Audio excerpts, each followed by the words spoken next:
Hello, everybody. It is the Desert Viking. And today we're going to take a step away from the Builder's Workshop and we're going to discuss a little bit of Freemasonry. So, today, this week, for me marks it's been a year. It's been a year since I started this channel.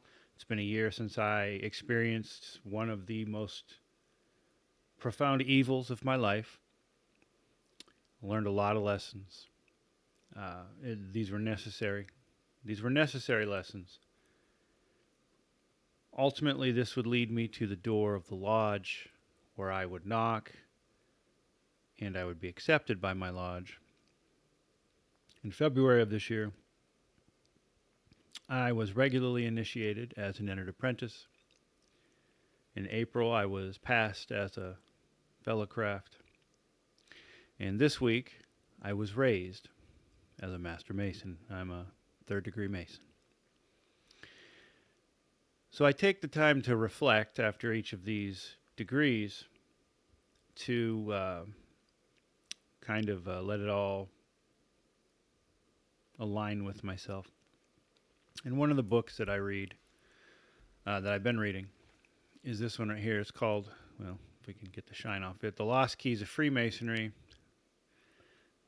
by Manly P. Hall. And in it, he goes through all the degrees, and I essentially would read a degree and then after I received it and then stop, so I wouldn't continue on. And I read the Master Mason portion this week. And one of the chapters is the qualifications of a true Mason. And I read it, and I was like, wow, this is some pretty good stuff. So what I want to do is I want to share that with you all today. Be you a brother of any degree, be you a seeker who might wish to become a Freemason, or be you someone who's not interested in Freemasonry, but might be interested to know what Manly P. Hall had to say about the qualifications of a true Mason. And a lot of times, no matter how long you've been involved in any of this, it's good to go back to basics once in a while. And it's good to kind of reassess things. So we will be getting into the Builder's Workshop some more. I'm building up a piece on alchemy because that seems to be what you guys are interested in going over next. So that'll be very exciting. But today, I just want to talk about the qualifications of a true Mason and read from Manly P. Hall's book, The Lost Keys of Freemasonry. If you don't know who Manly P. Hall is one of the more prominent early 20th century authors in esoteric writings. He's one of my favorite authors. He writes about, this is just to point this out, he wrote about everything esoteric to include Freemasonry, but he was not yet a Freemason until the 50s. So because of that, some people will dismiss him. However, he did do his due diligence when he would do research. So there's a lot of good stuff in here. So without further ado, let me read to you the qualifications of a true Mason in Manly P. Hall's words. Every true Mason has come into the realization that there is but one lodge, that is the universe, and but one brotherhood composed of everything that moves or exists in any of the planes of nature. He realizes that the Temple of Solomon is really the temple of the solar man, Sol Oman, the king of the universe, manifesting through his three primordial builders. He realizes that his vow of brotherhood and fraternity is universal, and that mineral, plant, animal, and man are all included in the true Masonic craft. His duty as an elder brother to all the kingdoms of nature beneath him is well understood by the true craftsman, who would rather die than fail in this, his great obligation. He has dedicated his life upon the altar of his God, and is willing and glad to serve the lesser through the powers he has gained from the greater. The mystic Mason, in building the eyes and see behind the apparent ritual, recognizes the oneness of life manifesting through the diversity of form. The true disciple of ancient Masonry has given up forever the worship of personalities. With his greater insight, he realizes that all forms and their position in material affairs are of no importance to him compared to the life which is evolving within. Those who allow appearances or worldly expressions to deter them from their self-appointed tasks are failures in Masonry. For Masonry is an abstract science of spiritual unfoldment. Material prosperity is not the measure of soul growth. The true Mason realizes that behind these diverse forms, there is one connected life principle, the spark of God in all living things. It is this life which he considers when measuring the worth of a brother. It is to this life that he appeals for a recognition of spiritual unity. He realizes that it is the discovery of this spark of unity which makes him a conscious member of the cosmic lodge. Most of all, he must learn to understand that this divine spark shines out as brightly from the body of a foe as it does from a dearest friend. The true Mason has learned to be divinely impersonal in thought, action, and desire. The true Mason is not creed-bound. He realizes with the divine illumination of his lodge that, as a Mason, his religion must be universal. Christ, Buddha, or Muhammad, the name means little, for he recognizes only the light and not the bearer. He worships at every shrine, bows before every altar, whether in temple, mosque, or cathedral, realizing with his truer understanding the oneness of all spiritual truth. All true Masons know that they only are heathen who, having great ideals, do not live up to them. They know that all religions are but one story told in diverse ways for people whose ideals differ, but whose great purpose is in harmony with Masonic ideals. North, east, south, and west stretch the diversity of human thought, and while the ideals of man apparently differ, when all is said, and the crystallization of form with its false concepts is swept away, one basic truth remains. All existing things are temple builders, laboring for a single end. No true Mason can be narrow, for his lodge is the divine expression of all broadness. There is no place for little minds in a great work. The true Mason must develop the power of observation. He must seek eternally in all the manifestations of nature for the things which he has lost because he failed to work for them. He must become a student of human nature and see in those around him the unfolding and varying expressions of one connected spiritual intelligence. The great spiritual ritual of his lodge is enacted before him in every action of his fellow man. The entire Masonic initiation is an open secret, for anyone can see it played out on the city street corners as well as in the untracked wilderness. The Mason has sworn that every day he will extract from life its message for him and build it into the temple of his God. He seeks to learn the things which will make him of greater service in the divine plan, a better instrument in the hands of the great architect, who is laboring eternally to unfold life through the medium of living things. The Mason realizes, moreover, that his vows, taken of his own free will and accord, give him the divine opportunity of being a living tool in the hands of a master workman. The true Master Mason enters his lodge with one thought uppermost in his mind. How can I, as an individual, be of greater use in the universal plan? What can I do to be worthy to comprehend the mysteries which are unfolding here? How can I build the eyes to see the things which are concealed from those who lack spiritual understanding? The true Mason is supremely unselfish in every expression and application of the powers that have been entrusted to him.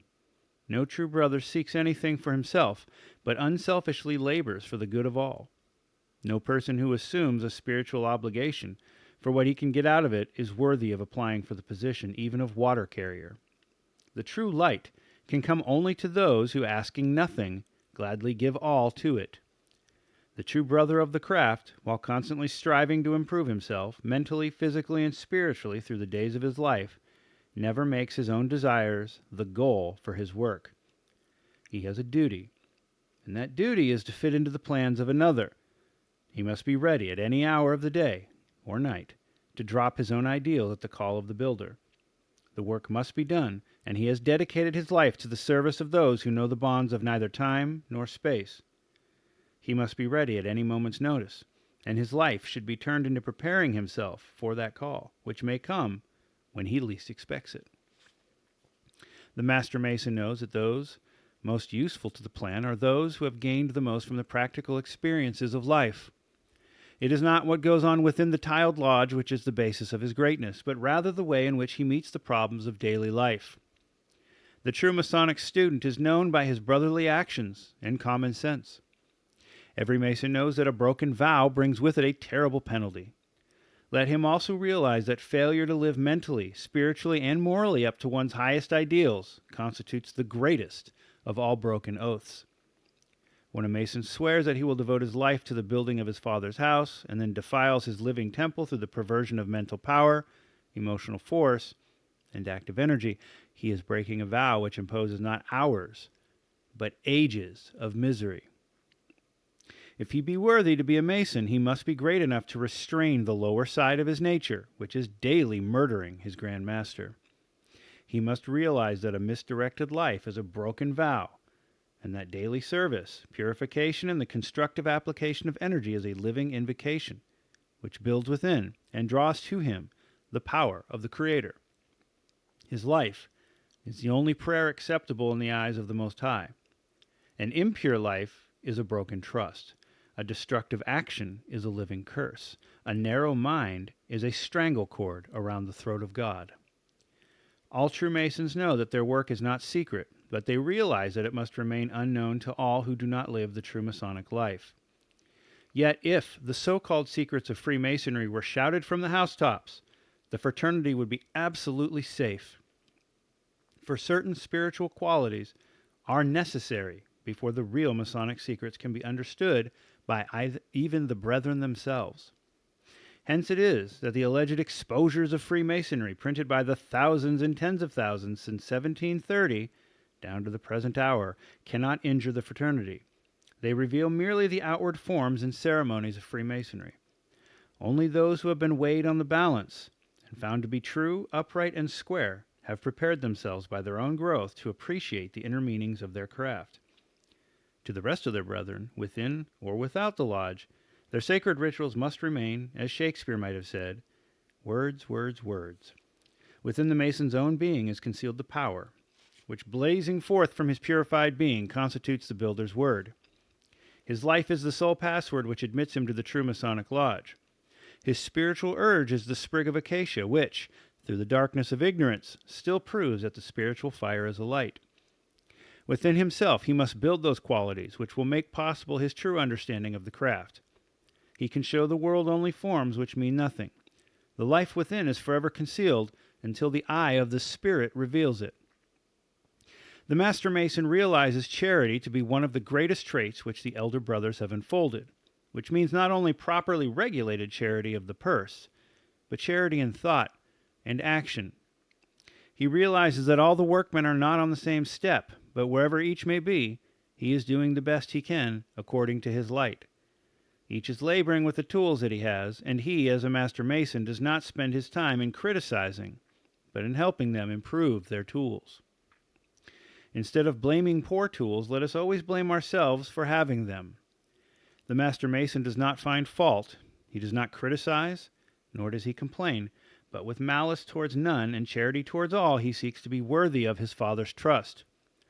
In silence he labors, with compassion he suffers, and if the builders strike him as he seeks to work with them, his last word will be a prayer for them.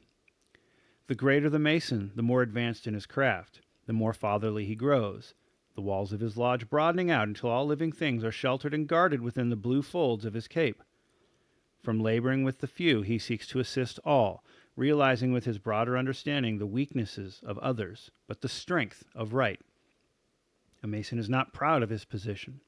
He is not puffed up by honor, but with a sinking heart is eternally ashamed of his own place, realizing that it is far below the standard of his craft. The farther he goes, the more he realizes that he is standing on slippery places, and if he allows himself for one moment to lose his simplicity and humility, a fall is inevitable. A true Mason never sees himself worthy of his craft. A student may stand on the top of Fool's Mountain, self-satisfied in his position, but the true brother is always noted for his simplicity. A Mason cannot be ordained or elected by ballot. He is evolved through ages of self-purification and spiritual transmutation.